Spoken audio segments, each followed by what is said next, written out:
Yes, naamini kabisa hakuna mtu ambaye asiyepitia matatizo, na level ya matatizo yanatofautiana kulingana na ukubwa.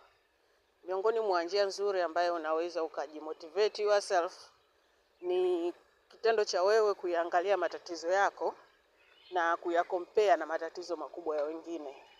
Yawezekana umekata tamaa, yawezekana umefukuzwa kazi, yawezekana mambo unayofanya hayaendi kwa kiasi chake. Lakini you are not alone. Haupo peke yako. Wapo ambao wanapitia matatizo makubwa ukilinganisha na ya kwako, lakini kwa sababu wewe unajiangalia wewe, ndio maana inafikia hatua ya kusema kwamba why me.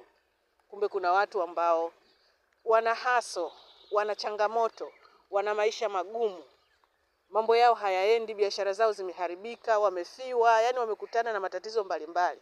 Wengine wana matatizo ya kiafya. Kwa hiyo, how can you motivate yourself kipindi ambacho unapitia matatizo magumu? Try to look others. Angalia wengine, angalia shida wanazozipitia. Na hapa ndipo utakapokaa chini na kusema la kwangu ni dogo na kuanza kumshukuru Mwenyezi Mungu.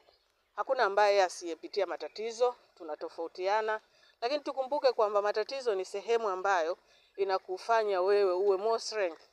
Ujifunze vitu vingi na wakati mwingine upate experience ya mambo mbalimbali ili uweze kuwa mwalimu wa wengine. Kwa hiyo sisi tunasema never give up, push forward. Hakikisha haukati malengo yako, haukati tamaa. Pambana mpaka uweze kuzitimiza ndoto zako. Fursa Classes tunasema empowering your mind for a better future.